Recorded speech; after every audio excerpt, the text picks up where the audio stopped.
Hello, welcome to Furious Driving, and this will be the first video we've done here in the car barn. Well, it might be a fairly short intro to this one because the first thing I've realised this morning that I need to get off this barn is some kind of heater because it is sub-zero in here right now. Well, it's pretty chilly. You can actually see my breath. So what we're doing today? Well, we're dealing with this thing, the Rover 220 Coupe, the Tomcat, which is due for its MOT, which if you're not watching in the UK, because I know about half of the people watching this won't be, that is our annual roadworthiness certification test, and it's pretty strict. It's something that all old car owners kind of live in fear of. The Alfa, which is behind the camera right now, which I thought was a safe bet apart from maybe the horn being a bit dicky, that failed miserably a couple of weeks ago. So that's now in here, off-road, not going anywhere till I've done a fair bit of work to it. This one is one I never regard as a safe bet. Over the years, this car has let me down at the MOT, despite being such a good, reliable car, pretty much every year. It's let me down with sensors failing in the engine, so it's got emissions off the chart. It's had brakes that have seized up and gone really wonky in the back. One year had to have the entire rear braking system, everything from the handbrake cable backwards, replaced to get to the MOT. So I'm always a little bit in fear of this car not working properly. Let's take a quick look around and see if we can pre-flight this enough to maybe not fail too badly this year. Right, first things first, let's look under the bonnet, which is probably the source of my worries will be. Now, you will notice this header tank is virtually empty, and I'm going to do a quick dipstick test even though the engine's cold, and I'm going to probably find there's not a lot of oil. It's pretty low on oil as well. So we'll top up both of those, and then when I get it home, I will maybe get it on a jack, because I haven't got a jack over here yet, not one I really like, and no axle stands either. That's an important thing to have over here. Axle stands and a jack, big things. Get a quick look underneath it and check that it's not utterly coated, or see if I can see where the oil is leaking from. Now, I've got a fairly good idea where we're leaking from because these T-Series engines have a bad seal. Oh no, it's coming from there. I was about to say they have a bad seal around here on this corner and oil just weeps out, but it seems to be coming from here, where the rocker cover, or the rocker area of the head. No, I'm trying to see. Yeah, I think it's from the rocker cover actually. It's very black just there, and that will be just dripping down there. So hopefully that's all staying on the outside of the engine and not going into it and give me bad emissions. Right, okay, I'll show you that and then I'll top up this engine oil. I don't know how much of this you can see on the camera, but it looks very wet up here, wet down there, and then continuing to be wet just there. Where it stops being wet weirdly, I guess maybe it's burning off as it hits the exhaust, which is why I've got a burning oil smell when I drive it. So I need to replace this gasket forthwith. Even the washers look a bit low as well, so I'll give them a top up too before we take it in. I don't want to fail on something as dumb as that. If you remember when we did Quentin's MOT last year, that failed quite badly. Well, not badly. It failed on, of all the things it could have failed on, was that the washer pipe had come undone inside the wing, because on that 216 the washer pipe was down inside there. So I had to go home and take the wing off the 216 convertible in order to get that working again. Now, it's a bit dark in here. For a second I thought I was putting dirty oil, used engine oil back into this engine, which would have been a mistake. And that's all the 1040 I had. I've got loads of bottles of 530, but no 1040, which is really strange. Let's just check those washers do work. Yes, amazing, they do. And the wipers wipe. Have you got a horn? Yes. Do we have lights in this car? Side lights. Yeah, functioning side lights. Wow, what a novelty. Again, functioning side lights. Dip beam headlights. Well, it's handy having a wall there. Main beam, yes. Turn it all off. Flashers that work. My word. This is so strange. Indicators that indicate. Glowy on the wall as well, that's good. Left-hand indicators. Yes. Hazard lights. This car never ceases to amaze me with how good it actually is. It does look, I'll be honest, kind of scruffy, but it is such a good car. For years I called it my lifeboat car because it was the one that if everything else was broken you knew the coupe was still going to be fine. It's just one of those cars that keeps on going and going. I know the tyres are good because I changed the wheels last summer and I've done only a couple 100 miles on them since. and new alloys as well. Brakes I think are still decent on there. My only concern is because it's been sat around so much, the handbrake might not be very good, but there's really nothing I can do about that until after it's passed or failed. So fingers crossed on that one.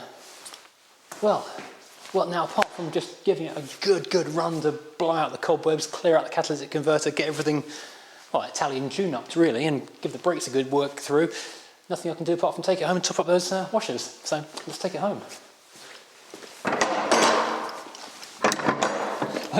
One shortcoming with this garage is that the lock up there is quite high, so I had to get a bit of bent rebar to allow me access to my door. And it was sounding a little bit clattery when I parked it last because the oil was so low, and I think the coolant is low because it's dripping out of loose pipes or something, because the way it was scattered on the floor after the car had parked suggests it's not a running issue but a leakage issue. So I'll look into that at home as well. I haven't got any tools up here, not enough screwdrivers, not enough sockets. That's all on the way. This is still very much a work in progress, this workshop. Okay, car, do your thing. That sounds about right.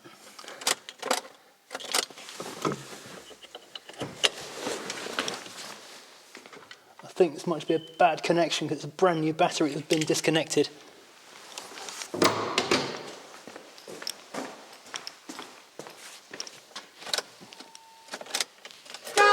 Yep, it was a bad connection.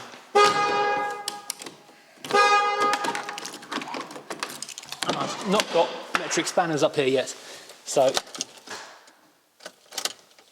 okay. It wasn't a bad connection.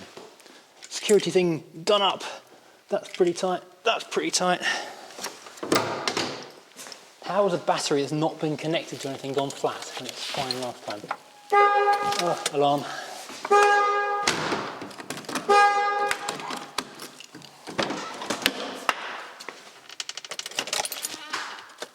Okay, I'm going to go get a jump pack.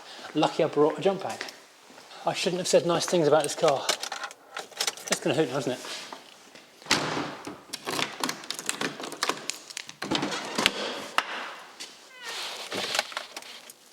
Oh, come on, car. Don't be completely dead. Ugh. Okay, what's wrong with you?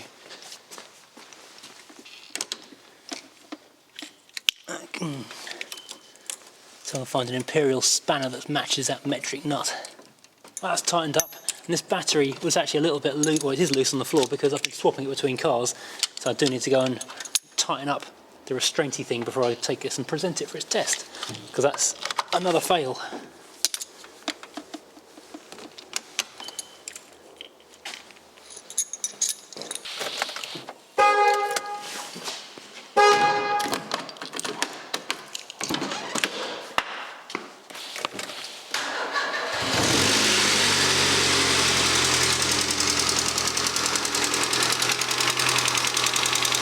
That's better.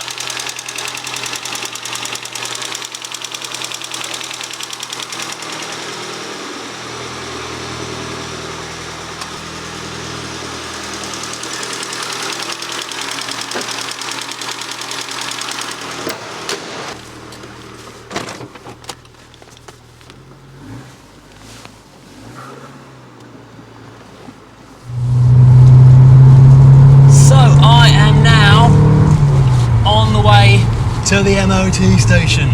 I've done everything I can. I've looked over all the things that a user can check on their drive. Everything appears to work. I can't check emissions, I can't check the brakes beyond doing an emergency stop here on the dual carriageway. I've tightened the battery clamp down.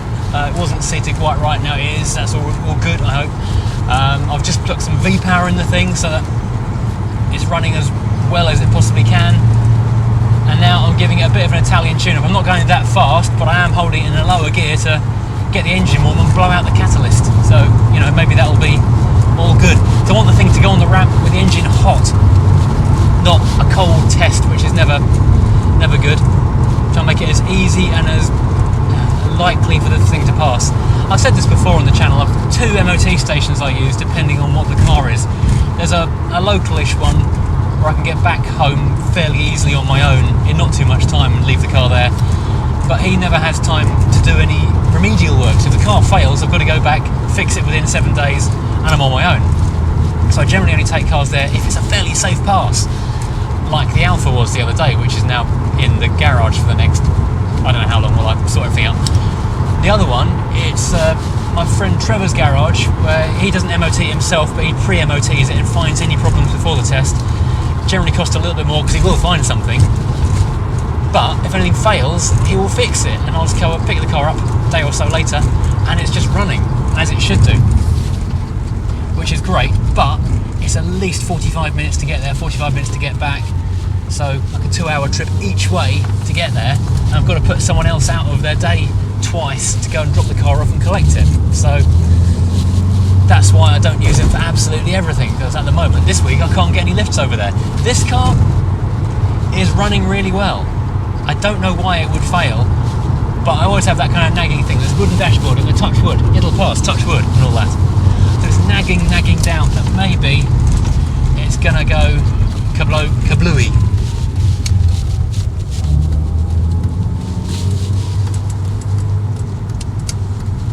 And I should have taken it to Trevor, because if it is a sensor or something, I won't be able to diagnose that easily. If it is a handbrake issue, that's going to be a real pain in the rain. Well, okay, I can take it back to the barn, obviously, but you know, it's a morning I would rather be doing something else rather than fixing the brakes on this car, put it that way. In fact, there's nothing behind me. I'm going to do an Italian acceleration, get up to 4,000 or 5,000 RPM.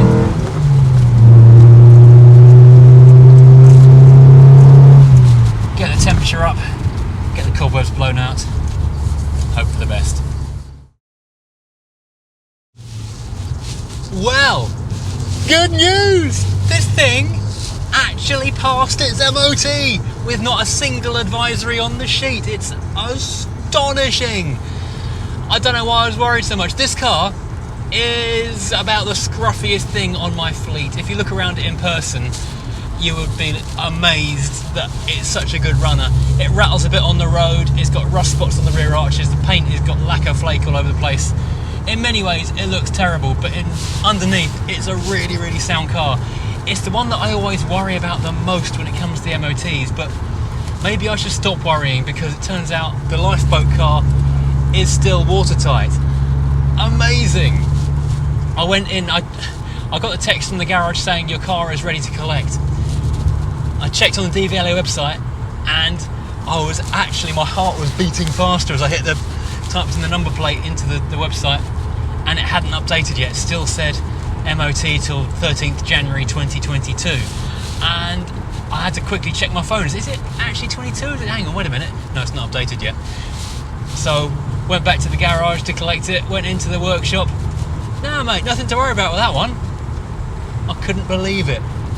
The fact that it's been parked under a cover and now in the barn is perhaps preserving it, and the fact this car does get looked after. It gets ragged pretty mercilessly most times I drive it. You know, it sounds so good when you get near the red line, so it gets red lined quite a lot. But I do look after it, and over this summertime I'm going to be changing this gear selector, because this is waggly as hell, to like a proper short shift thing. And I'm also, well, obviously now I've seen where it's coming from, going to be changing that rocker cover gasket, because that's making a right mess in there. I did have a quick look under the bonnet for where the coolant was going, and I could see just above the thermostat there's a lot of fur, pink fur. So that pipe onto the thermostat clearly isn't sealing up very well. Oh, these are the speed bumps that killed the Alfa last summer. Oh. I will change that top hose on the coolant, because that may well be where that water's going. Everything's done up tight, it's just leaking somehow. The weather is a bit nasty to actually be taking this car for a drive, but you know, I've got another year of freedom on this one. Whenever I think I'm going to sell one of my cars, I always think, the Tomcat can go, because you know, I've had that 10 years with this thing. Have I done everything I want to do with it? Time to find space for a new something in the barn. But then I go and take it for a drive and it does an MOT like that, and it's, well, why would I get rid of this car? It's brilliant. Well, so I've just interrupted this journey to go and do a quick stop off at the post office to do a PO box collection for the next junk in the trunk. Only one thing in the post today, but I did get a couple of things a couple of days ago. So if you want anything in the next junk in the trunk, then do send it over to PO Box 477 Aylesford ME6 9LE. I should remember that by now. And when we've got enough items in the bag to make another junk in the trunk episode, we will do that. We'll see what interesting things people have sent over to us. Fun times. Well, thank you for watching. I hope you've enjoyed another little run out in the Rover, because this car has been very much ignored on the channel for the last few months because it was parked not only at a friend's place but under a cover, and such a hassle getting the car out from under a car cover and then put it back on again. And if it's raining when you come back and you're not in the place where the car's going to be to put the cover on when it stops raining, in the end you just stop taking the cover off and ignore it. Now it's kind of living in the barn at the moment. I might sawn it for the next 2 months after driving it until the end of January, just because the weather's likely to be really bad over the next 2 months basically. But I'll get a couple of weeks of use out of it in the meantime, because it is so much fun to drive. I do like this car a lot. You ignore it, then you see it again and think, that looks cool. Then you drive it and think, oh, that's fun.